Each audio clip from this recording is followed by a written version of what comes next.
Et s'il existait une seule question, si profonde, si fondamentale, qu'elle traverse des milliards d'années et qu'elle survive même à l'humanité? C'est l'histoire qu'on explore aujourd'hui, une histoire qui s'étend sur toute la vie de notre univers et qui tourne autour de cette unique interrogation. La voici, cette fameuse question. L'entropie de l'univers peut-elle être inversée? En gros, est-ce qu'on peut inverser la marche du temps? Stopper cette tendance de l'univers à aller de l'ordre vers le désordre, du chaud vers le froid? C'est une question qui touche au cœur même de la physique et au destin final de tout ce qui existe. Mais ce qui est assez dingue dans tout ça, c'est l'origine de cette question cosmique. Non, elle n'est pas née dans un grand débat philosophique. Elle a commencé comme une simple blague. Un pari stupide entre deux collègues autour d'un verre. Et pourtant, cette question, née d'un moment presque anodin, allait prendre une ampleur phénoménale. Elle allait résonner à travers les âges, bien après la disparition de ceux qui l'avaient posée. Elle allait survivre à l'humanité tout entière. Allez, on remonte le temps. Point de départ, l'année 2061. Une époque d'optimisme fou, de progrès technologique incroyable. C'est là que tout commence. En fait, tout s'est enchaîné très vite. Le 14 mai, l'humanité arrive enfin à maîtriser l'énergie solaire, réglant d'un coup sa crise énergétique. Une semaine plus tard, le 21 mai, deux techniciens, Alexander Radel et Bertram Loupov, fêtent ça. Après quelques verres, ils commencent à se demander si cette nouvelle énergie est vraiment éternelle. De là part un pari à $5 et une question posée à leur superordinateur, Multivac. Et c'était quoi, Multivac? Ah, c'était pas juste un ordinateur, c'était un monstre de technologie. Une machine gigantesque qui s'étendait sur des kilomètres, le cerveau qui avait permis à l'humanité de marcher sur la Lune, d'aller sur Mars et Vénus, bref, le top du top de la technologie de l'époque. Adèle tape donc la question, l'entropie peut-elle être inversée? Multivac, l'oracle de l'humanité, reste silencieux un instant, avant d'imprimer sa toute première réponse, qui deviendra iconique, information insuffisante pour réponse significative. Bon, avance rapide, on fait un bond de plusieurs milliers d'années dans le futur, l'humanité a quitté le berceau terrestre, elle s'est répandue à travers la galaxie, c'est devenu une espèce interstellaire. Et le progrès technologique, il est juste hallucinant. Le Multivac, ce colosse qui couvrait des centaines de kilomètres carrés, a évolué.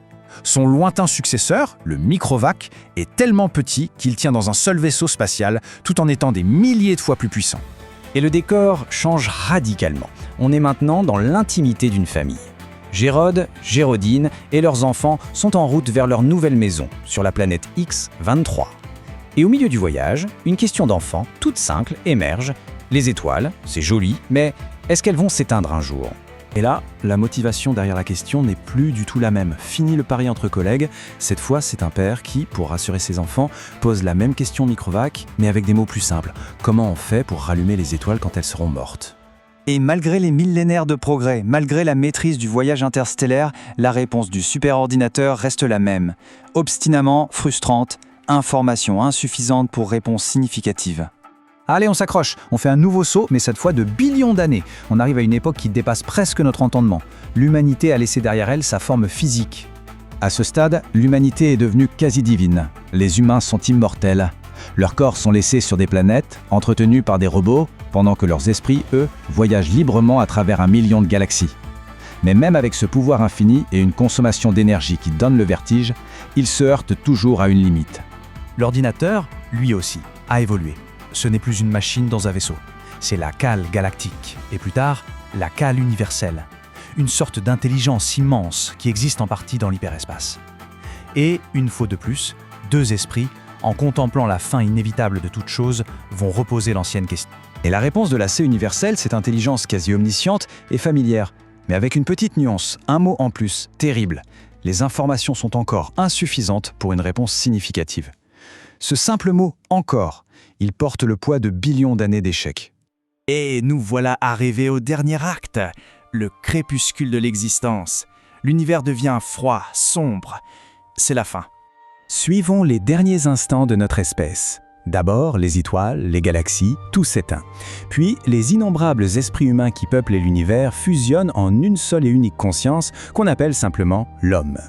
Cet homme se prépare alors à son dernier geste, fusionner avec sa création ultime, l'AC cosmique. Mais juste avant, il pose la question une toute dernière fois. La cosmique, le point culminant de toute la technologie, le gardien de tout le savoir de l'univers, donne sa réponse au dernier vestige de l'humanité. Il n'y a pas encore de données suffisantes pour une réponse significative. Et sur ces mots, l'homme disparaît. Le temps et l'espace n'existent plus. Il ne reste que le silence et le vide. Mais dans ce néant, quelque chose se trame.